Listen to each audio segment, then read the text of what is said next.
Hello everyone and welcome to EME2040 Introduction to Educational Technology. I'm Muhammad, your instructor for this course, and the purpose of this video is to give you a small orientation about the course and how to navigate the resources on Canvas. Let's begin by talking about the course. So, Introduction to Educational Technology is a survey course that is designed to inform you about various learning technologies and how we can use them to enhance our learning environment.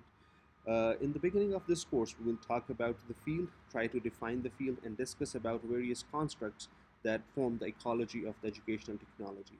These constructs includes media literacy, information literacy, digital divide, and how technology is implemented into traditional and non-traditional forms of learning. Traditional forms of learning being a classroom setting or an online course setting, and non-traditional being a YouTube video or an animated learning video by standalone videos like on Facebook and etc.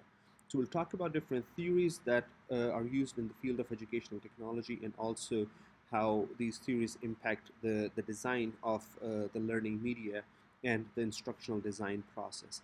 In the second half of the course, starting from Module 3, we will be hands-on and creating different learning environments such as infographics, videos, digital stories, images using Photoshop, and etc., and how we can use all this content that we will create for learning.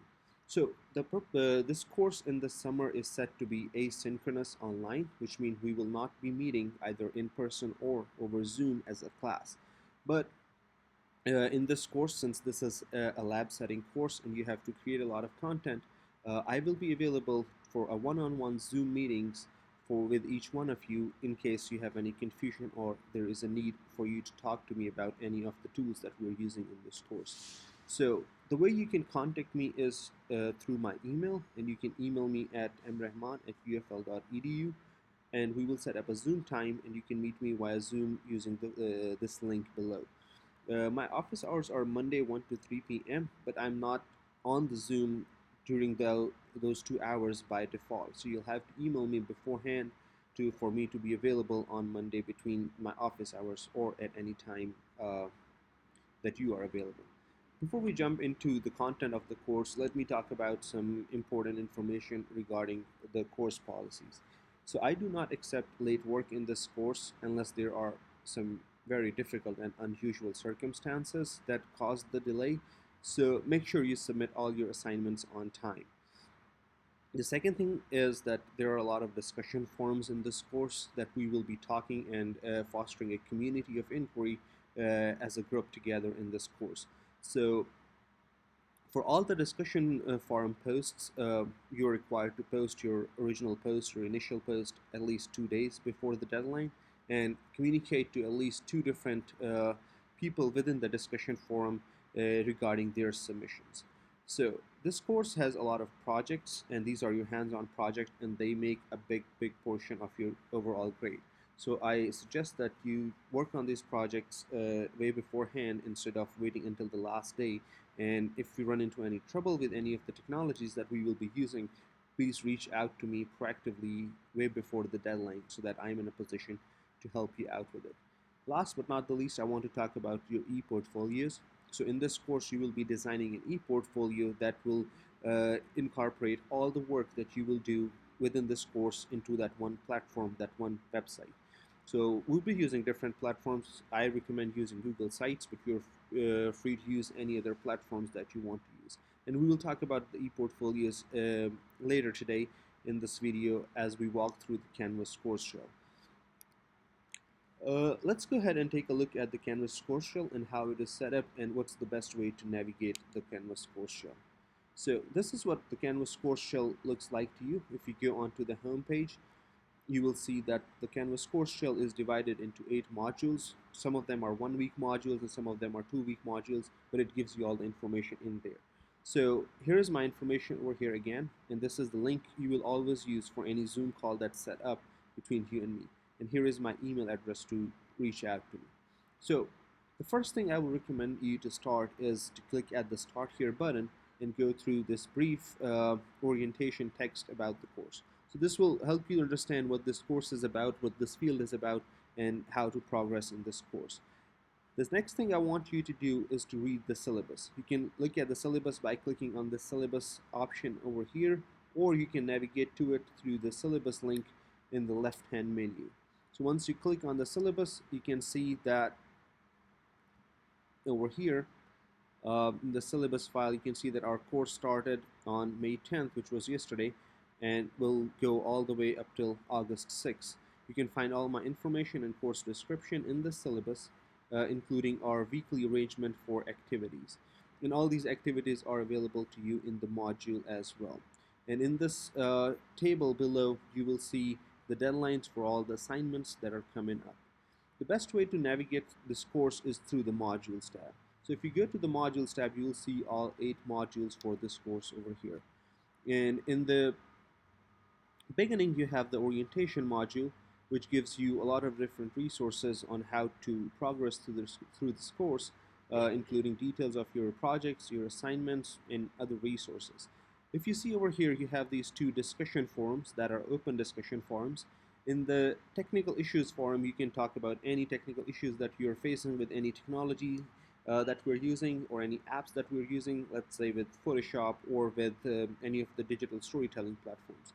So feel free to share any issues that you're facing in here so that I can address them within this forum, and if anyone else is facing the same issues, they can navigate and take help from the problem. And in the class forum, this is an open forum where you can talk about anything, including any technical issues or any feedback regarding any of the activities in each module. Over here you see the online participation, which is your overall participation in the course, and it carries 35 points, and these points are awarded to you at the end of the course.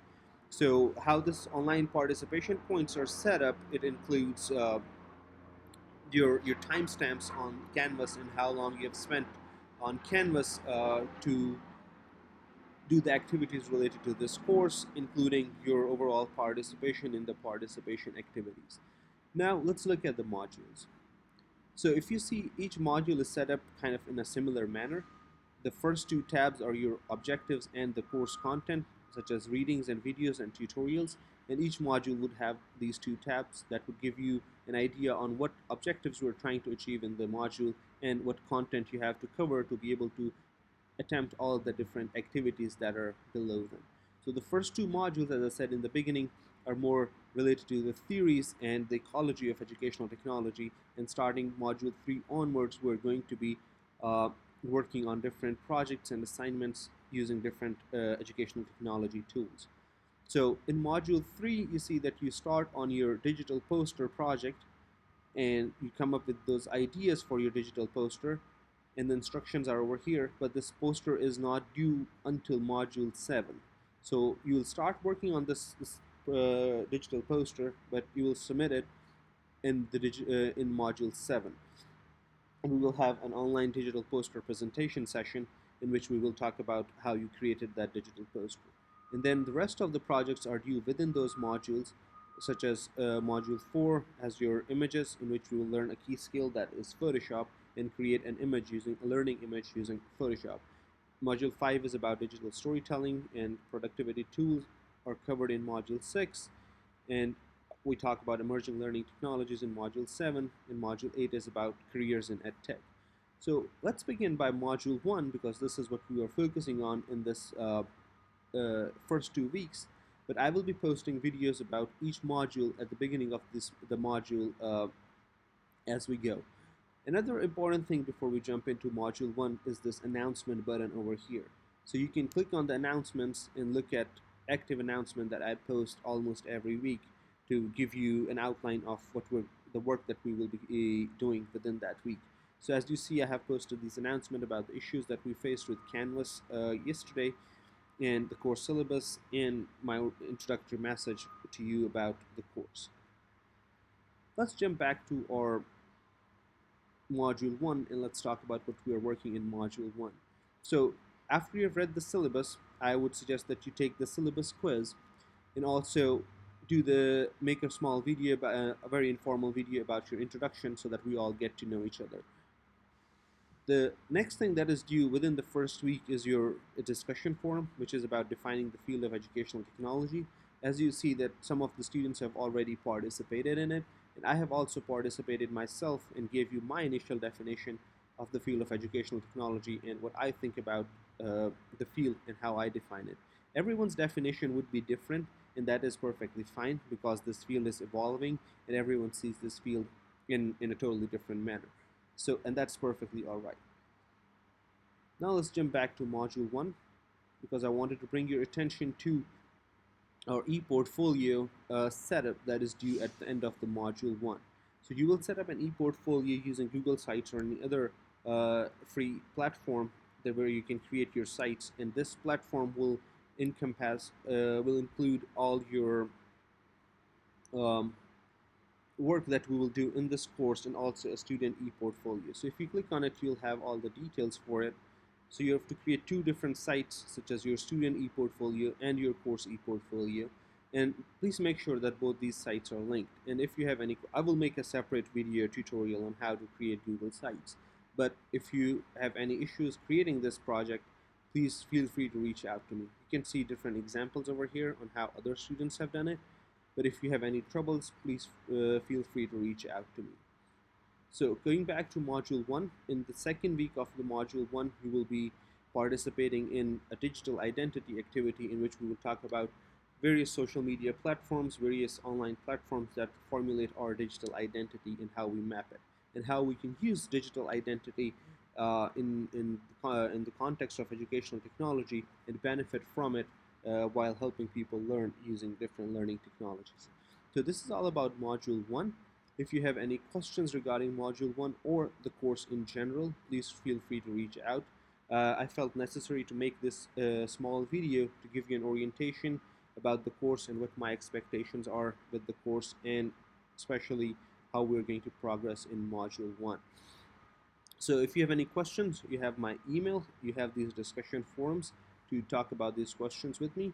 I'm really excited and interested in looking at your introductory post and reading your discussion forum posts this week. And I'm really glad to have you all in this course with me. And I welcome you all to EME 2040 once again. And I hope you all have a good rest of your week. Thank you.